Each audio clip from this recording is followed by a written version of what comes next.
Hello, everybody. This is Michael Tracey. Thank you for tuning in to my podcast. This is the very first episode. Happy to say that I'm starting off with a bang. My guest is Tulsi Gabbard, the presidential candidate, member of Congress from Hawaii, military veteran, etc., etc. And I just wanted to give you a little bit of background as to how this came about. Tulsi did a swing through New Hampshire over the past several days, and I attended a majority of her events. And we made time to sit down and talk for an extended interview. And I thought it was important to do an extended interview with her because so much of the media presentation of her thus far has been in soundbite format. Or she's been on The View, she's been on Morning Joe or a CNN town hall when she gets riddled with the same litany of tedious questioning. And I was getting tired of it. I wanted to probe her on a different range of issues. And she agreed that that was a prudent thing to do. So we had the first portion of our interview on Saturday, March 23rd in the afternoon. And then after we wrapped that up, Tulsi wanted to elaborate on a few things and to kind of synthesize the message. So we then sat and had an additional period of interview on Sunday, March 24th. Now, I should stipulate that both of these interviews took place after it was reported that Mueller's findings had been submitted to the Department of Justice. That news broke at 5 p.m. on Friday, March 22nd. So these two interviews both took place during a period of somewhat limbo when we knew that the report had been submitted, but we didn't know what the conclusions were. Subsequent to our discussions, it came out on Sunday afternoon that Mueller had found no evidence for a conspiracy between Trump or his campaign associates and Russia. But I conducted the discussion with Tulsi in a way that didn't necessarily hinge on that finding being available to us. So we discussed, first and foremost, the Trump-Russia matter, but from a more holistic perspective and taking a longer view. So the interview will consist of, again, that first portion. Then I'll come back and kind of give a little bit of a roundup, and then we'll finish up with the second portion. I hope that you enjoy it. Please subscribe on YouTube. This podcast will always be posted simultaneously to YouTube, and there will also be some YouTube exclusive things posted as well, so please subscribe to that. Subscribe on Patreon if you so desire. It takes money, unfortunately, to be able to produce independent journalism, independent analysis, and so forth. And I think the entire Trump-Russia debacle proves how utterly vital independent journalism and commentary and analysis are. So if you find value in that, you should pay for it if you're able. I'm not saying pay for me, but that would be nice. But pay for somebody whose views you want out in the public realm, so that they can do so sustainably. With that, I bring you Tulsi Gabbard. All right, so I'm with Tulsi Gabbard. Hello. Aloha, Michael. How are you? I'm doing well. Thank you for doing this. Thank you. So I have a lot of substantive questions for you, but I do have one meta question to begin with because I just can't resist it. All right. So I've been following the media coverage of you now since you announced your campaign.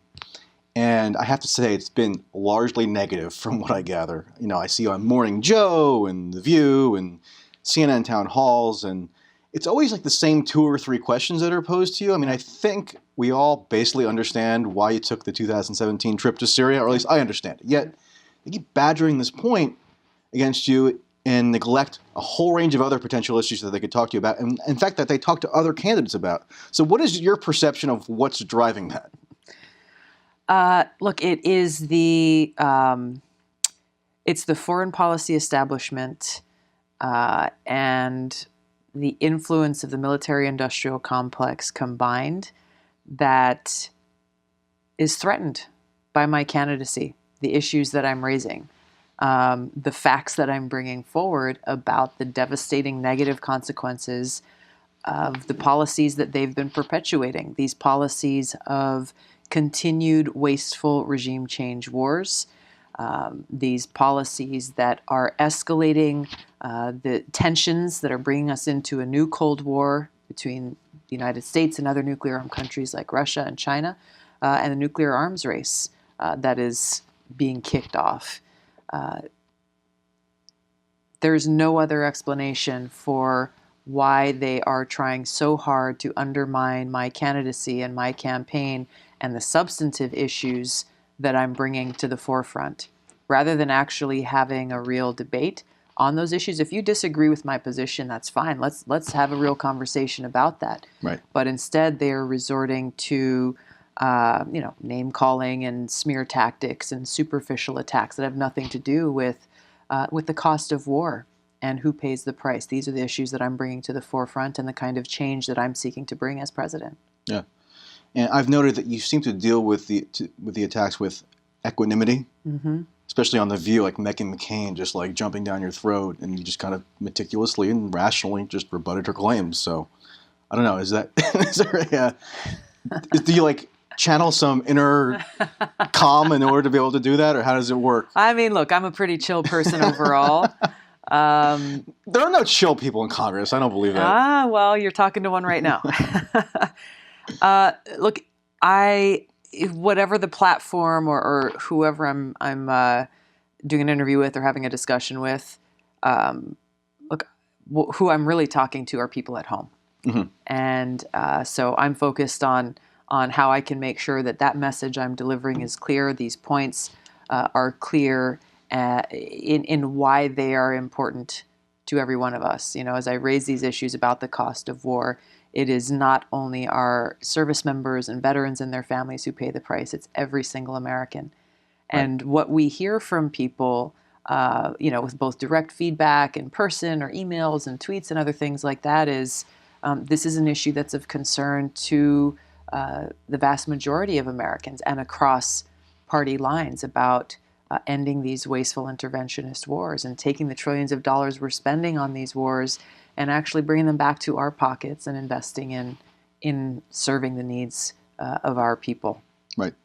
Okay, so we're recording this on March 23rd. That's today's date, right? Yes, 23rd. And the Mueller report was just reported as having been submitted yesterday. Yeah. So I don't want to ask you any questions that would, preempt whatever might be revealed in the report, but I want to ask you some broader questions about the Russia narrative, because you've been talking a lot about the new Cold War, the increased risk of nuclear conflagration. Yeah. And you had a tweet not long ago where you said, this tweet made me squeal with glee. I'm just going to admit it, because it's something that I've been saying for I'm going to curse, but it's such a long time. Yeah.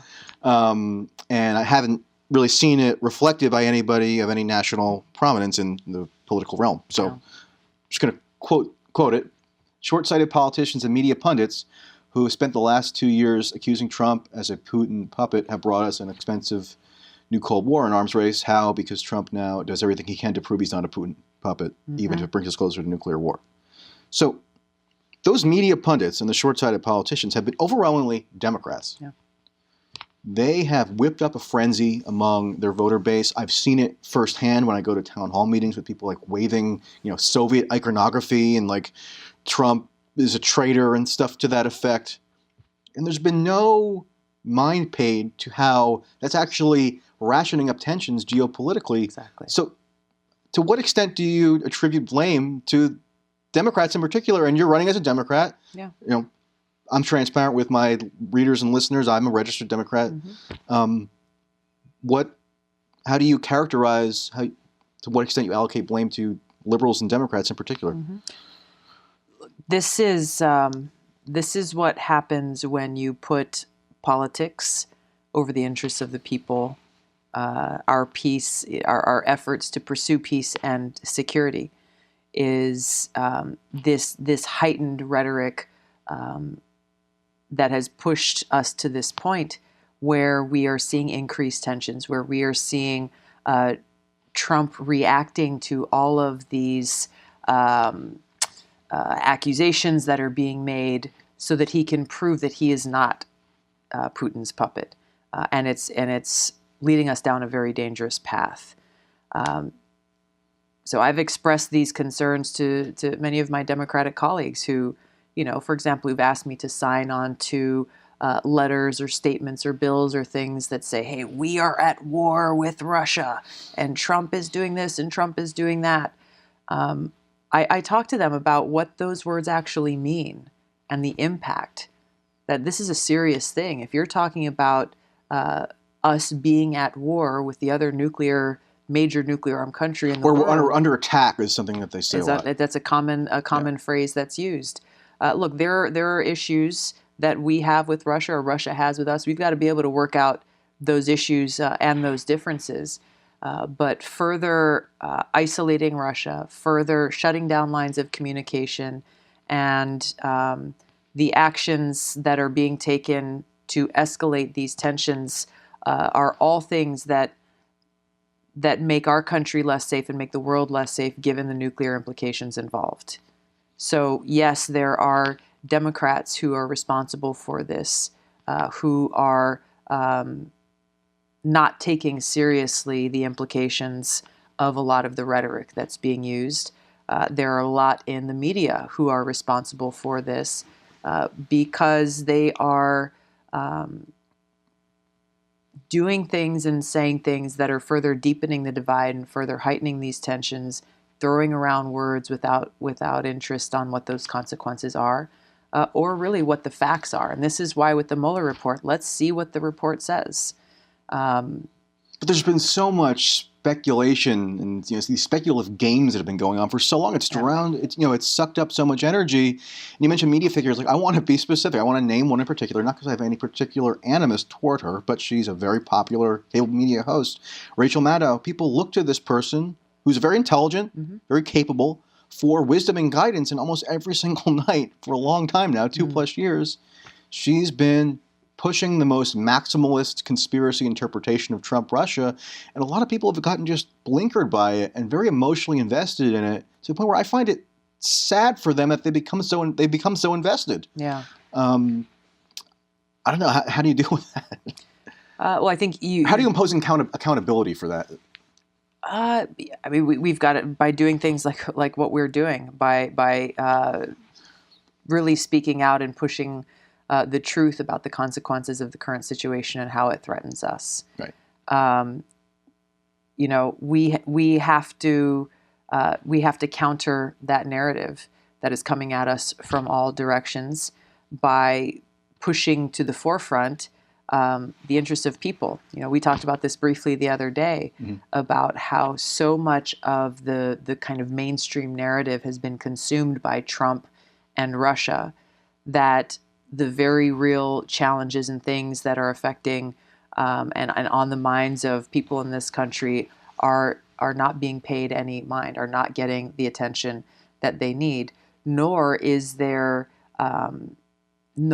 attention being paid, like I said, to the consequences of this heightened rhetoric, of how it is taking us closer and closer to the brink of nuclear catastrophe, and how Trump is countering it, how he is reacting, how he is trying to prove his strength and toughness and independence by doing things like withdrawing from the INF treaty. Right. And this has been going on a long time, meaning Trump actually contradicting his own campaign rhetoric and taking increasingly belligerent steps to demonstrate his toughness, quote unquote, toward Russia. But after that had been going on for 2 years, Nancy Pelosi, and I don't want to put you in an awkward position of denouncing Nancy Pelosi, right? That's not the point of this. But a couple weeks ago, I think in January, she put out a tweet to the effect of, what does Putin have on Donald Trump? As if she's suggesting that Putin's actively blackmailing Trump and thereby surreptitiously directing U.S. foreign policy. And there's just no evidence for that when you look at what Trump's actually done, whether it's Ukraine, Syria, Venezuela, all actions where he's run counter to Putin's interests. Yeah. So how have your colleagues reacted when you've raised those concerns with them? Look, some have been dismissive, and I think others really don't care to take the time to understand the implications, which is just unfortunate. This is something that impacts all of us, and that has long-standing negative consequences. I think what is at the heart of this, whether you're talking about politicians or you're talking about figures in the media, it is that drive for higher ratings or more clicks on social media that end up dividing us, that end up causing more problems in this country, making us less safe, without keeping in mind what are the facts, what are the evidence, and what actions do we need to take to address the very real and urgent pressing needs of the people in this country. This is why I talk over and over and over again about how disconnected Washington is from reality, from the reality of the lives that we live every day all across this country, and how important it is that we take action to put people ahead of these partisan politics, to put people ahead of this push for higher profits or more power or more influence. This is one of many examples of what's wrong with our politics and what's wrong with Washington today. All right, let's change gears. Enough about Mueller. I'm sick of Mueller, although we're going to have to deal with another, I don't know how long of, Mueller frenzy. But anyway, so one of kind of the guiding themes of your campaign is opposition to regime change wars. You say that term over and over again. But my question is, what about more conventional warfare, meaning warfare that's not necessarily intended to overthrow a government, but nevertheless, repeated bombing of whether it's Somalia or Yemen or in other places that seen a lot of drone warfare since 9/11, Pakistan, etc. Those actions also produce blowback, which may radicalize the populace and lead them to embrace radical forms of Islam, for example, and then potentially even carry out retaliatory attacks against the U.S. So what about those non-regime change military and foreign policy actions that also have detrimental consequences? How does that factor into your analysis? Yeah. I think we've got to be clear-eyed and pragmatic about the threats that face our security, the security of the American people, and we've got to be smart about how we're approaching and defeating those threats. There are a number of different places in the world where we are seeing terrorist groups like ISIS and Al-Qaeda and other forms or branches off of those terrorist groups who do pose that threat. We've got to be smart in how we're addressing it in a couple of ways, both militarily, but also how we're addressing the ideology that is fueling and providing that fertile recruiting ground for these kinds of terrorist groups. This is why I've been so outspoken about Saudi Arabia. This is so important because people in Washington never talk about the fact that Saudi Arabia continues to spend billions of dollars on spreading this Wahhabi Salafist ideology, that if you look at these different terrorist groups in different parts of the world, this is the common thread that connects them. And Wahhabi Islam is very much distinct from the popular forms of Islam that are practiced around the world. So those should not be vast conflated. Majority. Right. Not at all. Not at all. And that's why it's important for us to be specific about this ideology that is so exclusivist, that does not represent the majority of Islam, and that really is the ideology adhered to by these terrorist groups. So the ideological aspect is one thing, but isn't a great way to prevent radicalization, refraining from indiscriminately bombing populations and killing civilians? Absolutely. This is why that's probably the main factor, right?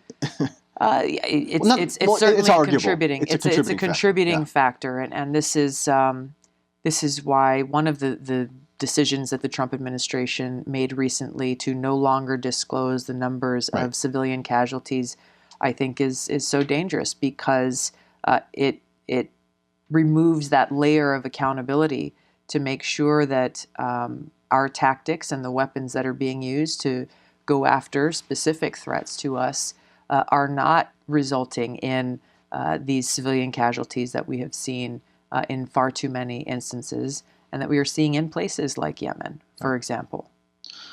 I want to read you a quote from your announcement speech in February. Yeah. You said, "We must stand up against overreaching intelligence agencies and big tech companies who take away our civil liberties. Mm-hmm. Now, the intelligence agencies have been very active under the Trump administration in ways that are seemingly unprecedented. You have the FBI. Andrew McCabe is, the former deputy director, is on a book tour still, explaining how he launched a counterintelligence investigation on Trump on grounds that seem pretty dubious. I mean, again, no fan of Trump, but we should be wary of these security state officials unilaterally deciding that law enforcement action should be taken against the sitting president, and potentially even that the president should be ousted. Like they contemplated invoking the 25th Amendment against Trump. That's serious, and that could create a precedent that could be used against future presidents of a different ideological disposition. Yeah. So is that part of what you're talking about when you're talking about overreach? It absolutely is. It is dangerous to see how increasingly both many of these intelligence agencies and frankly even politicians somehow believe that they are an independent fourth branch of government that lacks real oversight and accountability. That is not the case. When you hear people like Chuck Schumer, and I'd love to look up the exact quote, but I remember seeing an interview with him where he talked about I know the quote. how. What did he say? He said something like, "You're going to regret he said, crossing the intelligence CIA or something." Exactly, yeah. exactly. Like that is an extremely dangerous statement to make, threatening especially elected officials whose job it is to provide that oversight and accountability. It is that kind of overreach. It is the overreach that we have seen abused to violate our Fourth Amendment rights and our civil liberties and privacy. That increasing lack of accountability, that increasing kind of weaponization of our intelligence agencies for political purposes that has seemingly become very prevalent or at least made public in the last couple of years, and how I'm disappointed in a lot of my colleagues who maybe previously had exercised some cynicism and appropriate oversight over intelligence agencies, but now that if they can be used against Trump for political reasons, then how dare anyone question the actions or the decisions that are being made by these agencies? Not only that, but liberals have valorized these people. Like Andrew McCabe's book was the #1 bestseller on Amazon for however long, and John Brennan is an MSNBC superstar. I don't know how that happened. James Clapper, all these people now have been imbued with kind of moral authority by liberals because they seemingly are in opposition to Trump. Again, putting politics before the interests of people. If we are not honest and fair in doing our job, fulfilling our responsibility to the American people, and instead only do so when it is politically convenient, then we are doing a disservice to the people that we are charged to serve. Yeah. I want to ask you about how a contemporary American political discourse operates, and bear with me for a second. But so you are a woman, you are an ethnic minority, you're a religious minority, and yet you don't seem to benefit from any of the identity points that a lot of people attribute to, say, other candidates who will go unnamed for now. But your historic potential is not touted in the way that others are touted, because I guess maybe they have other political complaints with various things that you advocate. So it seems like the identity stuff is very selectively applied, and it's maybe kind of cynical and not entirely truthful. Have you noticed that? Yeah, all too well. Look, I think identity politics again is one of those things that is unfortunately being used to divide us. And I think it's a dangerous road to walk on, a dangerous road to walk down. So I don't play those games. Other people do, and I'm more interested in really talking about what I bring to the table. Yeah, I've never heard you invoke your status as a female or a minority of various kinds, even though you are. I mean, I can tell. But well, look, when I endorsed Bernie Sanders in 2016. I got a lot of tough questions from reporters. God, so many reporters are just who questioned how could you not vote for a woman? Right. As though I have no ability to think or see beyond my gender. Like I was actually pretty offended by those questions and called them out on it. It's the same thing that I've heard from some folks of one race or another saying, well, how could you not vote for a black candidate? How could you not vote for a brown candidate? How could you not do this, as though we are the sum of the color of our skin? That's not the case. I think there are so many people in this country who are really looking for real leadership, substantive leadership, people who are thinking through these issues carefully and bringing about the right kind of change that we need to see. And the corporate media stokes a lot of those identity-based grievances. That's right. Because it creates a lot of, clicks and ratings and social media, quote, engagement.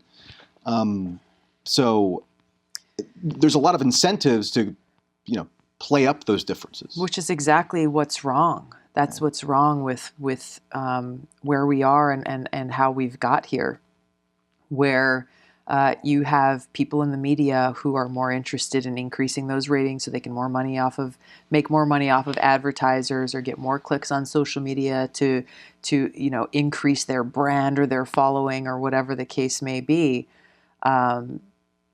People who are called journalists, but who are really spreading their own opinion rather than the facts and the truth. Well, I'm a journalist and I spread my opinion, but I try to be transparent and honest about it. So, there are different approaches, but that's a different discussion. So you recently, Twitter went aflutter. I think the point there is intentionally stoking divisions sure. and anger and this whole us versus them mentality that is tearing our country apart. That is so dangerous. And I think those in the media have to bear the responsibility and their role in stoking those divides, in stoking that hatred and that bigotry that we're seeing. That I agree with. So recently a photo was circulated on Twitter and a lot of people flipped out of you and Andrew Yang. Who you had met at some point? When we first met in Iowa. Yeah. Right. And the commonality that was posited there was that there are some right-wingers who support both of you. And according to some people, that's really scary and it means that you're intrinsically evil or something. What do you make of the fact that, and I actually wrote a column on you for an Indian newspaper where I noted this, that there seem to be people on the right who are I would say, cautiously intrigued by you. So you don't have to denounce them or disavow them or whatever it is, but have you noticed that, and how do you interpret that?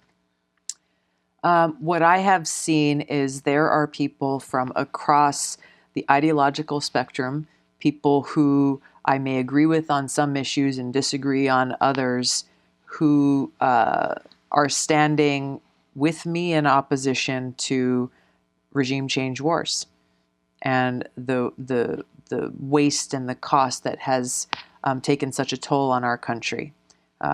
People who see the need to bring about that sea change in our foreign policy.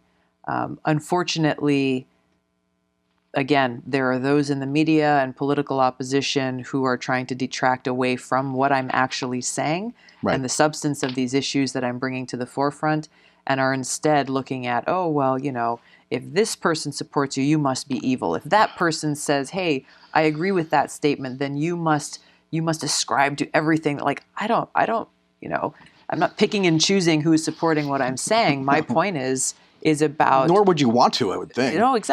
Exactly. That's it's just yet another one of the many tactics that are being used to try to undermine our message and what we're bringing forward in our campaign. Well, my theory about why some right-wingers like you is that you are dispositionally moderate / maybe even conservative, in that you don't indulge in the identity politics stuff.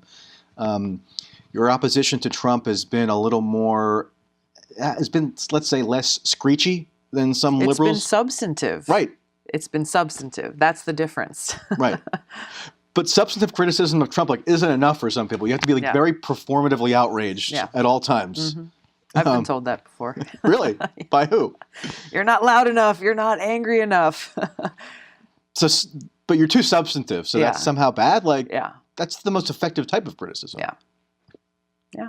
Well, that's what I've been focused on. Look, from my time getting elected as a member of Congress, throughout the different committees that I've served on and the different issues that I've taken on, I've been straightforward and honest in levying both criticism and praise, whether you're Democrat or Republican, purely focused on the substance of the issue.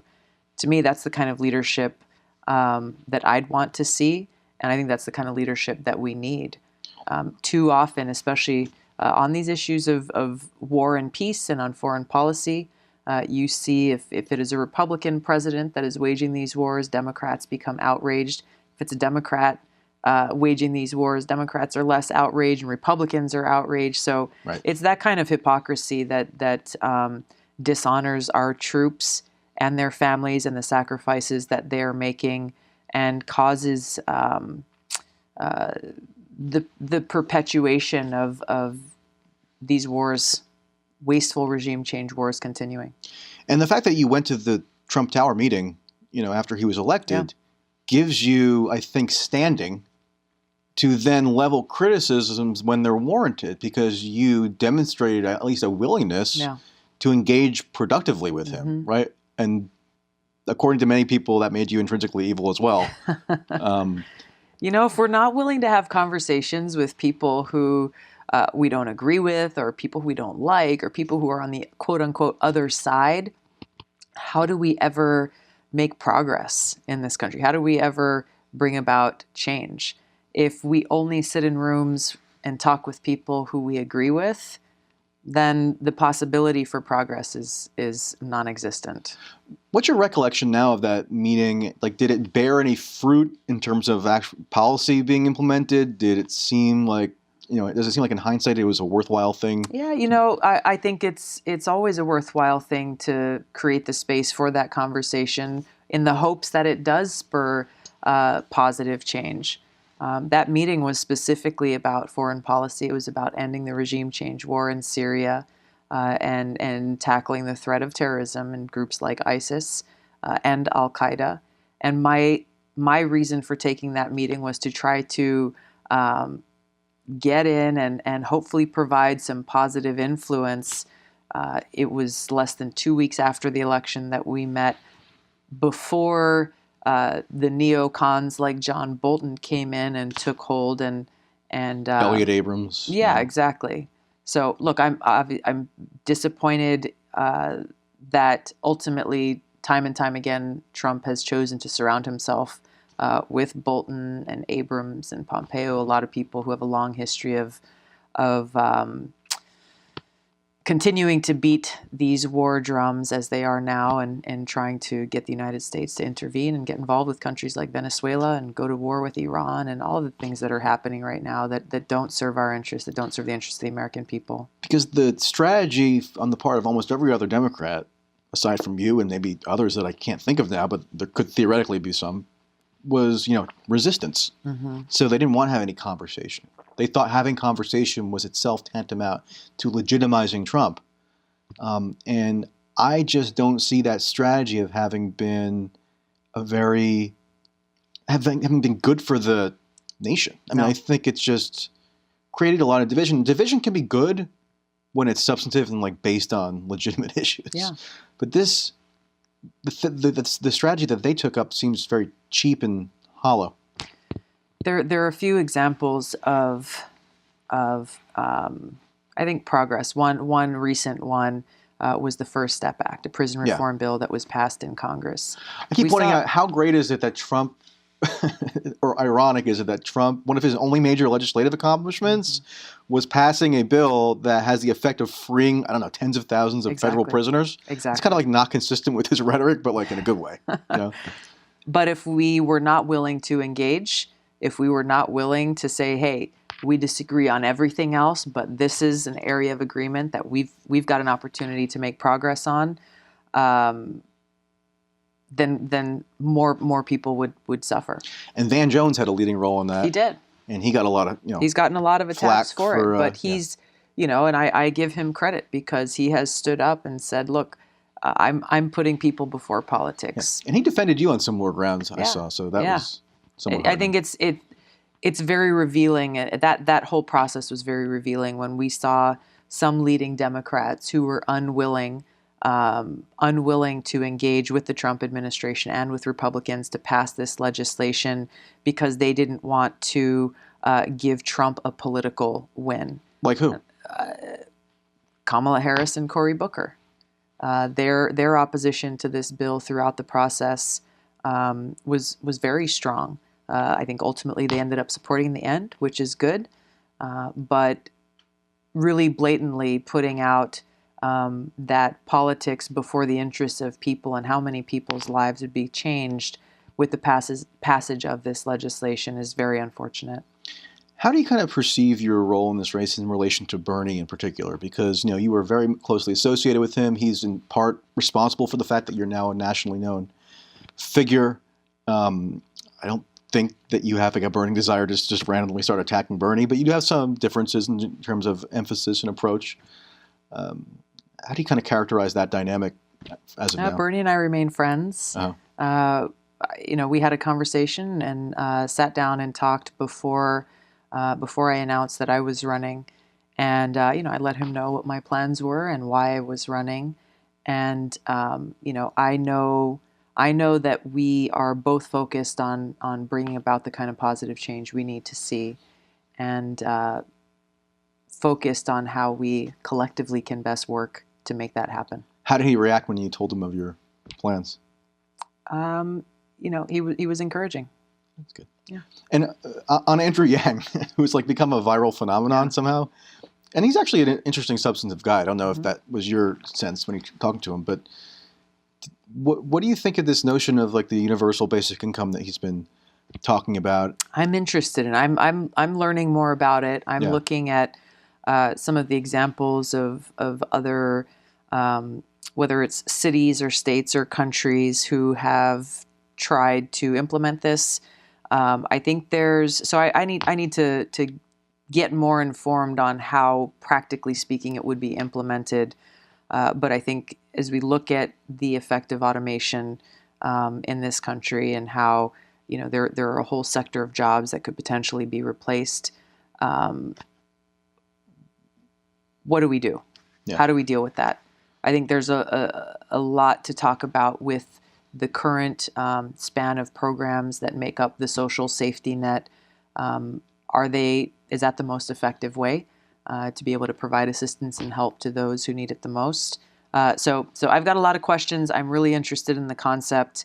I want to dig more into it to figure out how it could really be implemented. What was your best. Conversation with him like? What was your sense brief. of him? It was brief. We happened to be at a couple of the same events, and right. I heard him speak, he heard me speak, but we haven't really had a chance to sit down and talk. Okay. So you were asked at one of your earlier events that I attended in New Hampshire this week about the Ilhan Omar episode, and you said something to the effect of that the issues that she raised were legitimate. One of which is how foreign money impacts U.S. politics. Yeah. She was referencing Israeli influence or the American-Israeli lobby. How do you characterize that influence specifically, especially in terms of how it's affecting policy? I think it's important to not just single out one group or one interest group as we look at how, whether they are foreign interests or big money interests and how they're influencing our policies. Because there are a lot of other examples as well. But the Israeli lobby is uniquely powerful, right? I think that I think that there are examples of that influence, and how Israel's interests are trying to influence our policymakers in Washington. And Israel is the largest recipient of military aid, $3.8 billion. Yeah. So that alone justifies something of a focus. Yeah, but I think it's also important, again, not to just single out one country or one interest group, because this is a problem that's rampant across many different issue areas. Saudi Arabia is another one that does provide a huge amount of influence and dumps a huge amount of money into Washington. And again, we see a we see how that influence carries out. So I think it's really important for us to look at the heart of where this influence is coming from, the results of it, and once again, to make sure that we are having a free and open debate about our policies and about our resources and how those policies best serve our interests. All right. You tweeted a reference not long ago to Chomsky, and that struck my interest. What influence has he had on you? I mean, how would you describe that? Look, I think some of his writings and some of his quotes are very relevant to the challenges that we're facing today. And I think it was interesting to see some of the reactions. What were the reactions? I mean, they ranged from like, "How dare you?" to "That's amazing." Yeah, look, I think there are just a lot of issues that we're bringing to the forefront here that are not focused on often enough. And I think it's healthy for us to have these debates and have these conversations. Otherwise, we can't begin to address them. Right. So in that quote of yours from the February announcement speech, you also mentioned the big tech companies. Yeah. A lot of conservatives complain that they're being disproportionately targeted on social media and that they're being banned and indiscriminately. And, that does go on. To me, it seems like a bit of a deeper issue because you point to, left-leaning people who have been banned as well. Social media censorship, how could that be addressed on a policy level? To what extent do you think it's a major issue? What's your feeling on that? I think it's something that we've got to navigate forward and figure out what is the best role for government to play in this. Like a public utility. Exactly, and looking at the antitrust laws that we have in place. This is not a new phenomena, but it's one that the government hasn't really looked at or addressed, and so. Both from the angle, I think there's three areas here. One is free speech, and making it so that these corporations, these tech companies, are not filtering through and bringing forward one narrative and shutting down another. Should there be a presumption that these tech companies, say Twitter, has an obligation to protect free speech, even though it's technically a private entity? There should be, because this is what they're advertising. Right. You know what I mean? Like, Twitter doesn't advertise themselves as, well, we only promote this view over another. I think that would be a different story. So ultimately, I think users are getting manipulated when those types of actions are taking place. This is something that we've got to dig into. I saw a news story that came out today that said something about Twitter. Promoting or pushing forward tweets that are intentionally divisive. So I think this is something that we've got to dig into. The second one is our private information and our civil liberties, and how that private information is being used or abused inappropriately and to further their profits. And then I think competition. When you look at the monopolies that these big tech companies have and how often they use their power and their position to shut down other startups or small businesses or companies or other things, it's not good, and it's dangerous for kind of this entrepreneurial society that we have. What do you think of this idea that somebody like Jack from Twitter, who actually seems like a pretty decent guy, in contrast to other tech oligarchs, but the idea that he has so much unilateral power over this very crucial information mechanism that everybody uses who wants to have an influence. Yeah. Isn't it disturbing that he has that unchecked power? I mean, there's something fundamentally wrong with this arrangement, right? Yeah, there is. Yeah. I mean, that gets to the heart of what we're talking about. Right. That I think we need to address and figure out the right way, the right role for government to take in doing so, and make sure that our right to free speech is being protected. Right. So you are now on a push to get 65,000 unique donors. Yes. Does that standard seem arbitrary to you? I mean, I don't know. Why not I don't know 66,000? exactly. You know? I have no idea how they picked that number. So, but what's the explanation? I mean, so it's arbitrary, right? Yeah, it seems like it. It seems like I don't have the backstory. We found out I think the day that they announced that decision publicly, they sent out an email to I think all the different campaigns. So it's the 65,000 individual contributions and hitting 1% in I think 3 of the major polls. So I think they said if we hit over 20 candidates, then they're going to include those who hit both of those criteria. So we are making progress. We are, I think, at 44,000 right now, and we're going to make it. And just as a very easy suck-up question at the end, because I'm really corrupt, but I don't care. Do you you do seem very even-keeled? Yeah. And I try to be even-keeled. I often fail. But what is your private, meditation practice like? Yeah. How do you kind of work on that on a daily basis? I'm a practicing Hindu, so Right. I have my own meditation. I try to start my day every day with my own meditation practice. Do you do it every day, or do you forget sometimes, or do you Yeah, no, I do my not best. forget, but do you say, Yeah, I do my something? best to start every day like that. There are times where, if we have an early start or if I'm waking up late or whatever Right. and we're rushing out the door, then I make time, at some point through the day and when I end the day to always just come back to that place of centeredness and my purpose.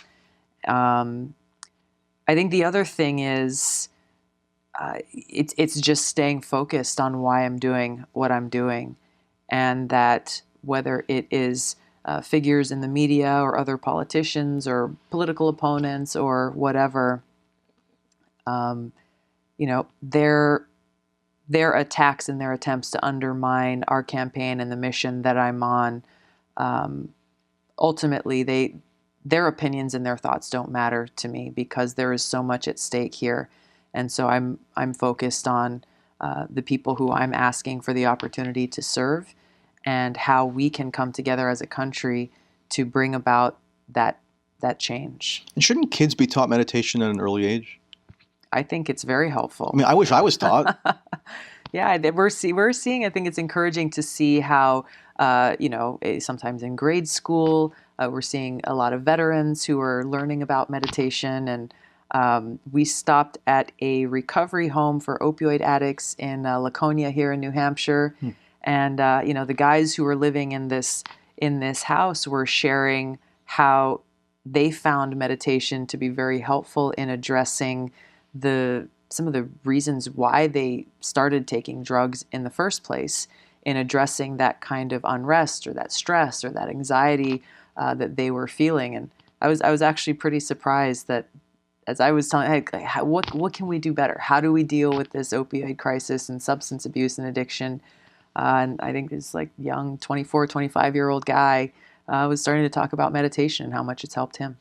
Well, that's actually a good note to end on because Yeah. it's like a note of optimism, and much of what's going on now is pretty awful. So let's dwell on that point. There you go. All right. Well, Tulsi, thank you very much. Good to talk to you, Michael. All right. Okay, so that was the first portion of the interview. As I mentioned in the introduction, Tulsi and I decided to reconvene the following day and continue the discussion. So I went to Plastow, New Hampshire, where she held a town hall meeting, her final one of this leg of her New Hampshire trip. And we discussed a variety of additional topics. So here you go. So I'm back with Tulsi. Aloha. Good to see you. I should say that people might find it a little weird or awkward that I'm referring to you by your first name because you're a Not presidential at all. candidate and member of Congress, but your self-branding is Tulsi. Right? Also a human being. You are a human being. You are that as well. Yeah. No, but I think there's some reasonableness in people saying, isn't that a little too informal or something? Yeah. No, I prefer it. Okay. And then we have Bernie and Maddow and all the rest. And actually, even Cory Booker and Amy Klobuchar are self-branding with their first names, even though I don't hear a lot of people saying Amy. Yeah. I don't know. Okay, whatever. People ask me and they say, "Oh, like, what do you want to be called?" I was like, "Yeah, Tulsi. Tulsi's great." Yeah. So I made a couple notes here. One thing that you mentioned in your remarks today, when we're now in Plaistow, New Hampshire, Mm-hmm. it's just that you were elected to the state legislature at a very Yeah. young age. And some of the comments that you made around that time have come up and you've addressed them. Don't want to get into the substance of those, but it made me kind of think back and say, oh my God, if I was in like a position of public authority at age 21, Mm-hmm. I would have done a lot of stupid things because the brain isn't fully developed. At 21, it's worse for males, I think, than females, so you probably had an advantage in that sense. But like, do you ever think back and say, wow, that was a unusual amount of power for me to wield at an age where I'm still like developing and learning about the world? And what's your kind of... I think it's important to have young people's voices being an active part of our democracy. And I think it's a problem that too often in our politics, young people are kind of relegated to the kiddie table or told that, you've got to go and fill all these arbitrary requirements if you want to serve in public office. There's so many examples of young people across the country, even kids in high school. It was this young girl who's 13 or 14 years old who has led this global climate strike around the world. I think there are incredible examples of young leaders who recognize that it is our future at stake and who want to be an active part of the solution. So I think we should actually encourage that kind of involvement. And even as there may be different ideas on how to tackle things, it adds that voice to the debate that you're just not going to get if all you're hearing from are people who are, maybe 60 or 70 years old, who have already lived their entire lives and careers. It's a completely different perspective. It is, but also the brain literally doesn't fully develop until like 25 or something. Oh, you could make the opposite argument of how the brain begins to Deteriorates? deteriorate. Yeah, true. After I don't know why I'm like attacking young people for some reason. I know. Come on, man. Yeah. Get with the program. And the reason we're having this follow-up discussion is because you wanted to kind of put into broader context some of the stuff that we discussed yesterday. Yeah. But just going down the autobiographical route a little more, you are a Hindu. Mm-hmm. That was a notable thing when you were first elected because no Hindu there hadn't been one before. Right? Yeah. Now we have a couple. Yeah. In Congress. Ro Khanna. Pramila Jayapal. Right. A few others. Right. The media, to the extent that they have any interest in you at all, have put a sinister spin on your Hinduism in a way that I think most people would find rightly objectionable if it were applied to people of other religious backgrounds. So, for example, there's this notion that because you had an affiliation with the Hindu American Foundation, that means you're a Hindu nationalist, quote unquote. That seemed like a unjustified inference to me. And if I thought that you were a Hindu nationalist, I would say so because that's a notable thing, right? They're a real force. They're in power in India to a large degree. What's, do you think, driving that sinister spin on the way that your background has been portrayed? It's religious bigotry. That is what it is. And we see people who try to make excuses for it or whatever. But if you look at where this is coming from, it is coming from people who are unfortunately trying to weaponize my religion for their own political purpose or end. We've got to call it out for what it is. With the Hindu American Foundation, for example, if you look at the work that they're doing, it's not only about making sure that Hindus are not discriminated against, but really they're strong advocates for religious freedom, both here in the United States and around the world, and are bringing voice to condemn religious bigotry and violence and persecution against people of all different religions, and not just Hindus. And the Hindu American PAC, which isn't officially affiliated with the foundation, has supported non-Hindus. Yeah.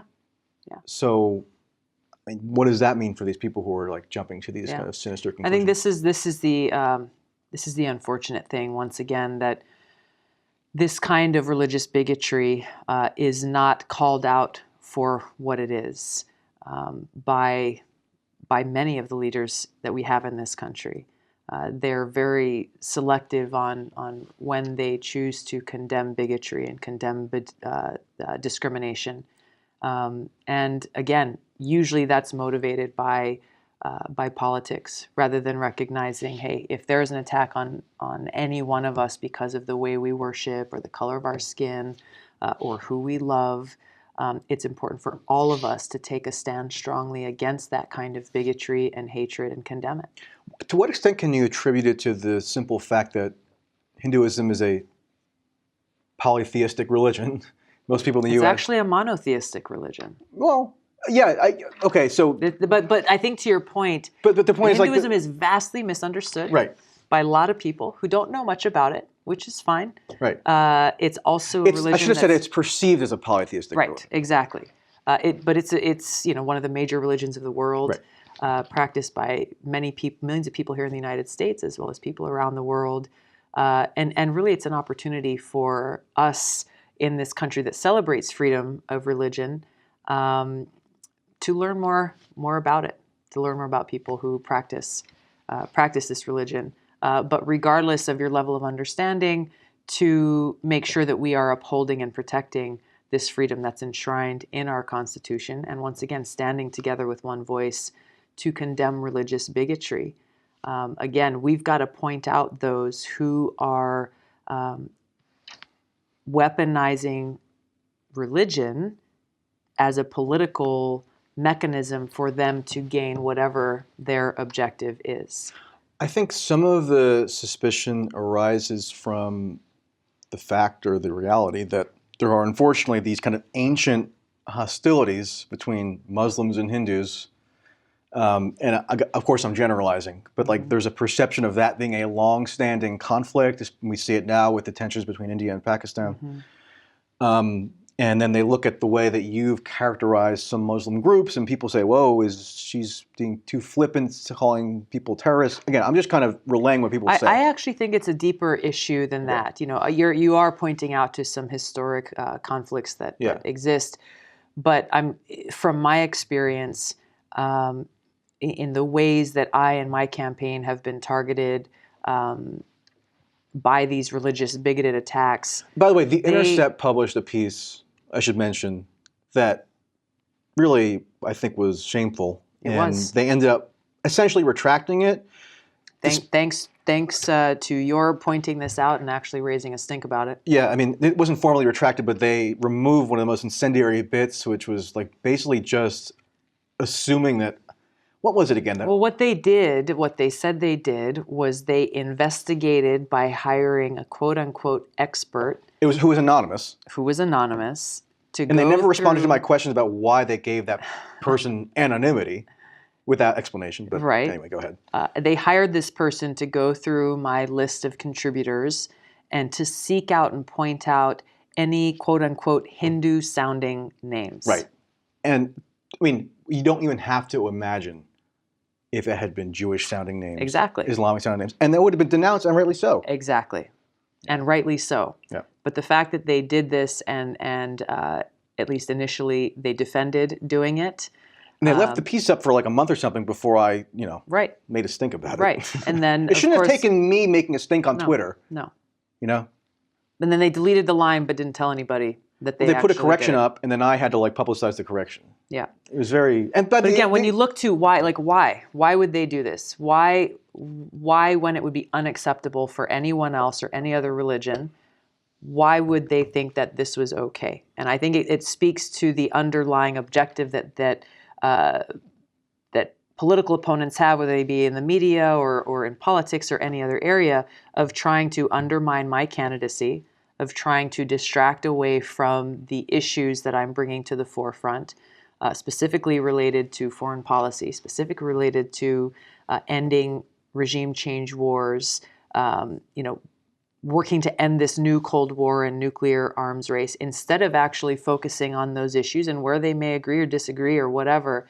They are trying to undermine my candidacy and who I am by fomenting fears or suspicions or playing off of the fact that my religion is not vastly understood. Yeah. It's a minority religion. And that's I think we just got to be clear-eyed about their motives. And the Intercept does a lot of great work. They do. As I think you agree.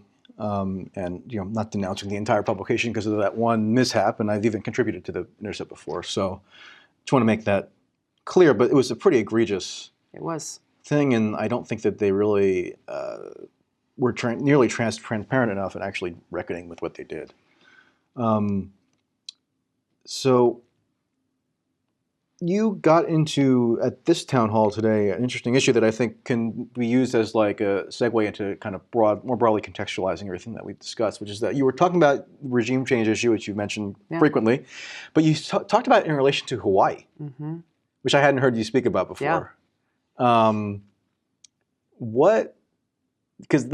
if the overthrow of the Queen is really where all this began, we're going back a long ways, right? We are going back a long way. So how do you kind of link that to what's going on in a more contemporary sense? Because the point is, if you look at why the Queen was overthrown and who was behind it, the president at that time, he was not interested in getting involved, but it was only I think it was McKinley. Yeah. I think it was. But it was, if you go back, I know all this useless trivia about history and states, and I was just quizzing you on state capitals before, which is like the dorkiest thing I've ever done to anyways. But go ahead. When I was she didn't know Missouri. Can I just say that? When I was a kid, let me say that when we were kids, you ever heard of Where in the World is Carmen Sandiego? Yes, of course. Where in America's, yeah. So this was knowledge that we had. Yeah, but I've retained the knowledge, so I knew the capital of Missouri, good for you. And she did not. Good I just for want to you. put that out there. Where were we before you so deeply distracted me? The point was throughout history, and there's a great book that I highly recommend by a guy named Stephen Kinzer called Overthrow. Yeah, I know that him. documents this. That documents our country's history of intervention and regime change, and the negative impacts of it. And the book starts out in Hawaii, and it starts out talking about the overthrow of the Queen. And the corporate and moneyed interests that were behind convincing the president at that time to use the U.S. military to go in and throw her in jail. It documents throughout our country's history how many times this has happened, very often the corporate interests that are behind it, and how the impacts are not just what happens at that point in time, but how 5, 10, 20, 30, 40 decades after we're still feeling, our people are still feeling the negative ramifications of it. Yeah, and just kind of building on that point, again, I want to get to the synthesis part of this addendum discussion, but there's been some renewed attention recently to these far-flung American territories that are still in the possession of the federal government, like Guam, the Midland Atoll. Mm-hmm. You were born in American Samoa, which is one of them. These places don't have adequate federal representation, many would argue. Yeah. Puerto Rico is one thing. There's a statehood argument for Puerto Rico. There's a statehood argument for Washington, D.C. Mm-hmm. Do you support statehood for those places? I support their decision. Right. I support their self-determination. Well, D.C. is self-determined many times. Oh, absolutely. Yeah. I mean, D.C. has made it clear. I think this debate is ongoing in Puerto Rico. The people in these territories should make that decision, and I would support that. But then what about these kind of like territories that have been gained by imperial overreach? Yeah. Again, we still have territory off of Japan, the Midway Islands. Like, there's a great new book that I just started. I haven't finished. I'm not going to pretend like I've read the whole thing yet, but there's a new book that's out that kind of comprehensively deals with the history of how all these territories were accumulated. Yeah. Like I said, I think, like in American Samoa right now, most people don't know that for folks who are born there, they are born U.S. nationals, not U.S. citizens. Mm-hmm. So they can't vote. Many of them can't vote for president. Right. This is a debate that's going on in American Samoa now between those who are there and who feel that they should have birthright citizenship as a U.S. territory, and there are others who don't want that. This is a battle. There's a debate going on there that's going through the courts as well. But they do vote in presidential primaries. Yeah, So exactly. you may be the front runner in American Samoa. I better be. Have you actually? To be clear, actually, I want to make it clear because people say, people ask whether or not I am. What's the requirement? Citizen by birth or whatever to run for president. Natural-born citizen. Natural-born citizen. Which yeah. Ted Cruz was not, but he got away with it. Which Donald Trump pointed out. Which I am. Let me just put that out because people ask that all the time, saying, are you qualified? Yes, I was born a U.S. citizen. Okay, so you were born Both a U.S. of my national. parents, no, both of my parents were U.S. citizens when I was but you born. were born in the territory of American Samoa. Correct. Okay, I mean, not that it matters, but might as well get it out there. I mean, Ted Cruz was born in. Where was he born? He was born in Canada, right? I forgot the province now, but he said that he was natural born anyway. It was a stupid thing. Trump birtherized him. Remember that? Mm-hmm. Anyway, no, but like, how connected are you to? Like, how abreast do you keep of those debates going on within American Samoa? Like, is it an active part of your news kind of? Well, consumption habits? Because the representatives and delegates in Congress from these territories don't have the right to vote on the House floor. Right. Those of us who come from island states often work with them to help address some of the issues that they're dealing with and help draw attention to them. So, but they can obtain committeeships. Oh yeah, no, they serve on committees. They can vote on those committees. But when it comes down to actually voting on the House floor on legislation that's being passed, they don't have the right to do so.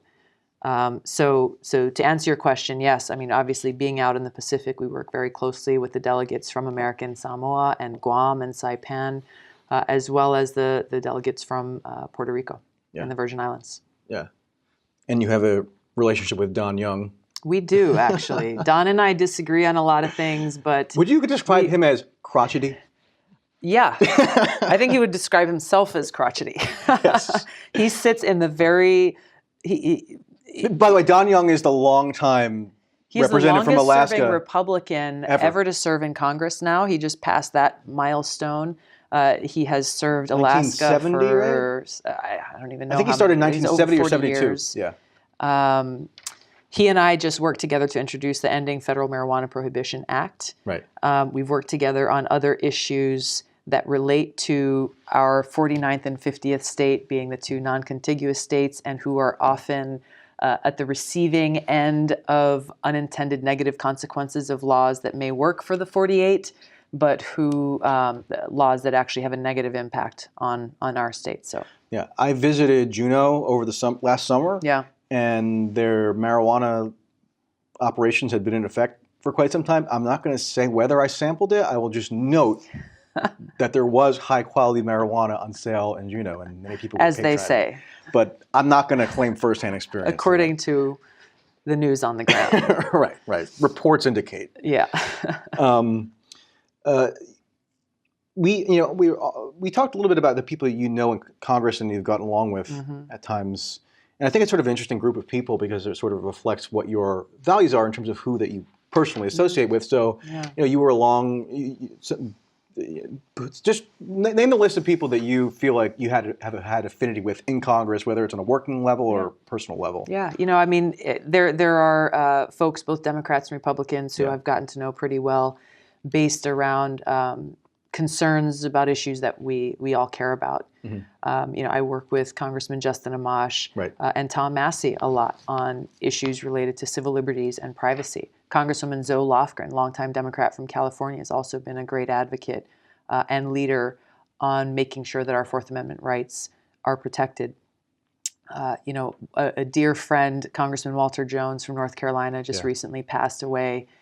And, he's someone who I didn't expect to get to know or appreciate as much as I did, just because we come from very different backgrounds and different places. But his expression of deep regret for his vote for the Iraq War and what he did about that was really inspiring to me. Yeah, when he died, I observed that there's almost been no one in that public life who I feel like more convincingly expressed remorse or sought to atone for a grievous mistake than him. No, a Democrat or Republican, for that matter.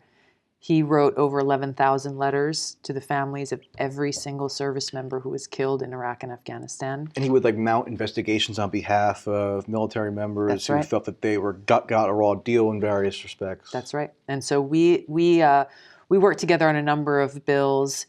We introduced the No More Presidential Wars Act to reinstate and reaffirm Congress's constitutionally mandated role to declare war.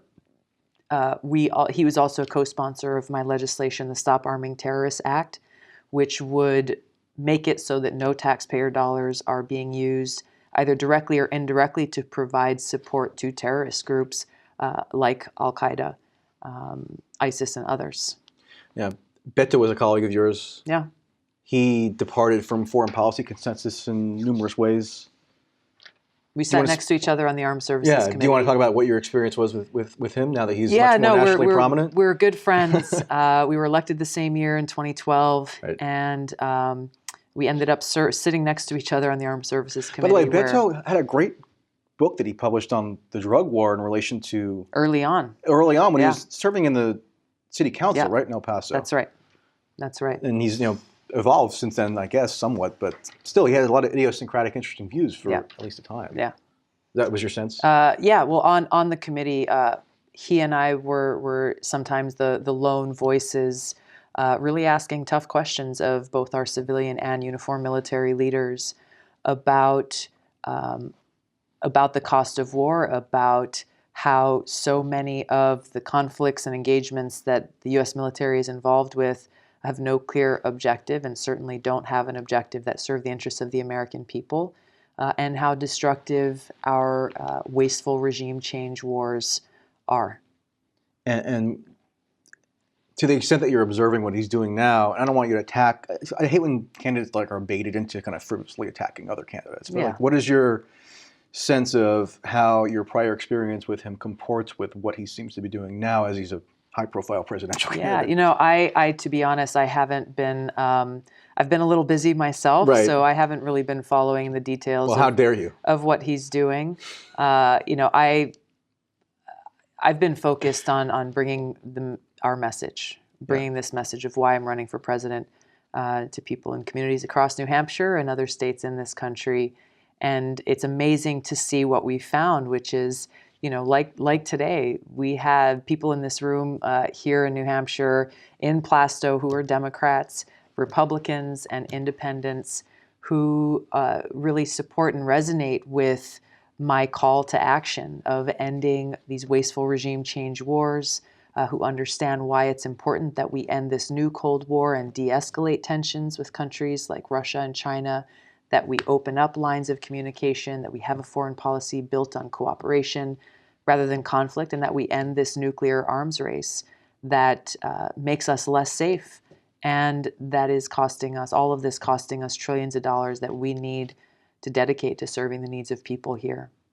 I know people would criticize me if I didn't ask you this question directly, and I'm not asking it in an accusatory way. I'm just saying this is what people would say. So you claim no personal affinity with Hindu nationalism as such, correct? Or what is your response? Yeah, I do not. Yeah. Any accusations of that sort are rooted in religious bigotry and need to be called out as such. My oath and loyalty that I have taken is to the United States of America. As a soldier, I took that oath, promising to give my life, if need be, for this country and to uphold and protect our Constitution. Because you've met with Modi, but you've also met with opposition figures, right? So let's just put that in context. Yes, I mean the United States and India, the oldest and largest democracies in the world, two countries that have shared interests in many different ways, both globally as well as within the Asia-Pacific region, which is why both as a member of the Foreign Affairs Committee and for a couple of years as a co-chair of the U.S.-India Caucus, I've met with Prime Minister Modi. I've met with leaders from his party, the BJP party, as well as leaders from the current opposition party, the Congress party, just as many other leaders in Washington have. President Obama developed a close relationship with Prime Minister Modi when he was in office. And Modi was one of his final calls before he left office to wish him good fortune, right? Right. Yeah. So when I say these attacks are coming based on religious bigotry, it is because those attacks are coming to me as a practicing Hindu, whereas they are not being levied against leaders like President Obama and Secretary Clinton and the many other people in Congress who, like me, recognize the importance of the relationship between our two countries.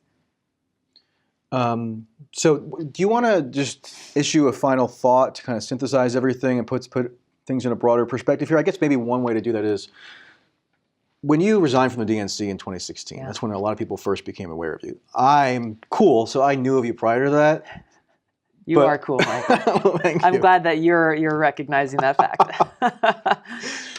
Anyway, but that's when a lot of people first became aware of you because they saw that they seemed to think that you took a courageous stance by resigning, endorsing Bernie when a lot of Democrats were angry about that. We talked about that a little yesterday, but to me it seemed like that, the Syria trip, those to me, and I'm not trying to flatter you, this is just my genuine position, those two things are both, I think, markers of courage, personal courage. And leadership. Yeah, I think so. And again, I've asked you questions that are difficult. I mean, we probably don't agree on everything. Yeah. But I think just from a genuine standpoint, I found those two things to be courageous, and I mentioned that in the piece that I wrote about you for that Indian newspaper. Anyway, so what are those two examples? What insight do they give in your general approach that maybe you can use to distill all the things we've discussed into a kind of cohesive theme? Yeah. Well, my goal and my purpose is not to quote unquote be president. It is not to be a quote unquote successful politician. It's to do my very best to be of service to the people of this country, to put service above self, and to shift and change the priorities and the wrong-headed direction that our country has been in for far too long, where we have leaders who put their own political interests ahead of the interests of the people, leaders who put profits and special interests ahead of the interests of the people and our planet. And as a result, we see far too many problems, we see far too much suffering that could have been alleviated if we had leaders who were putting people first.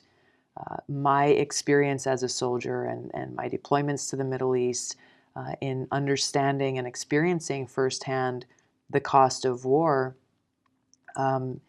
is what motivates me to go and to fight for these issues, to fight to bring about an end to regime change wars, to change our foreign policy to one that actually serves the interests of the American people, that moves us closer to fulfilling our cause of peace and security and stability, of working to end this new Cold War, of increasing the kinds of relationships and strengthening those lines of communication, finding those areas of shared interest, of reducing the numbers of nuclear weapons in the world so that we can walk back from this precipice of nuclear disaster.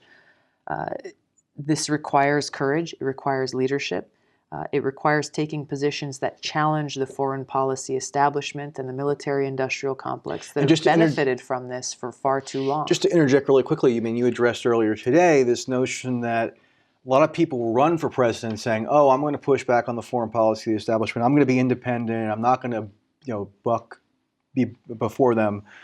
But then, push comes to shove, and they do end up capitulating to the incentives that are foisted upon them by, the defense contractors and the neocons and whomever else, Trump being an example. Yeah. Even Obama. So, what about your life experiences would make you an exception to that off-scene dynamic? Because I have been there. I have been there and I have seen the cost of war firsthand through both of my deployments to the Middle East. Through my service in Congress for over 6 years now on the Armed Services and Foreign Affairs Committees, I have seen firsthand the problem, the influence that this foreign policy establishment has on leaders in perpetuating this wasteful interventionist policy that we've held on to in this country for too long, that's caused so much suffering, that's taken such a toll. The experience and the qualifications that I bring because of these these experiences that I've had in my own life are what make me best suited to serve as commander-in-chief, because I'm not walking in like many others would without that depth of understanding, without that solid foundation of conviction of knowing exactly what's at stake and what we're fighting for. I will not walk into that White House and bow to the wishes of the foreign policy establishment or any general officer with the stars shining on their shoulder, because I know who I'm fighting for. I know who I'm serving. And frankly, this is why this very establishment is fighting so hard to try to undermine our campaign. But it's also why I have hope, because the vast majority of people in this country know and understand what I know about how urgent it is for us to shift our priorities, to make these changes, to end these costly wars, and focus on how we can best serve the people and put their interests first. Let's conclude by capping it off with just a reflection on your place within the Democratic Party, because after all, you're seeking the Democratic Party nomination. Sure. You first were elected to Congress not through a typical route where the local machinery recruited you, correct? So your background is kind of less of a party. That's never happened, by the way. Well, I mean, yeah, you should elaborate on that, because it's indicative of your, something of an independence of thought compared with many of your colleagues. Yeah. No, whether it was my run and my election to the state house in Hawaii or the city council or in Congress, every single time, I was driven by my own motivation and desire to try to make a positive impact for the people in our home state and for the people of this country. And every single time, I was reminded or told that there was just give it up. Don't even try. There's no way you can win. And I think every single time the quote unquote powers that be have underestimated the power of the people, and that we are the ones that in fact get to make that choice about who we want our leaders to be in the direction that we want to take. But if you hadn't taken that atypical route to Congress, you might have not had the will to do something like resign from the DNC at the point you did. Does that seem like a coherent interpretation? That's plausible. I think it's important, and again, maybe this sounds simplistic, but it makes all the difference in the world when when you've got that clarity about who you actually work for. I don't work for the political party. I don't work for the Speaker of the House or any of these elected leaders. My accountability and my responsibility lies within the people who have entrusted me to serve them, and that's what I have and continue to remain focused on. Okay, very good. I think we'll leave it there. Please brush up on your state capitals. But I'll be ready next time. I'll be ready. Other next than time. that, we'll leave it there. All right. All Thanks. right. Good Thanks to again, talk to Tulsi. you. And that does it. Thank you for listening. Hope you are edified by this discussion. If you derive value from it, please consider subscribing on Patreon, making a one-time PayPal payment, or expressing your appreciation in some other financial form. All that information can be found on my Twitter, @mtracey. That's Tracey with an E. And I will be back in the near future with additional podcast contents. So be on the lookout for that, and have a wonderful day.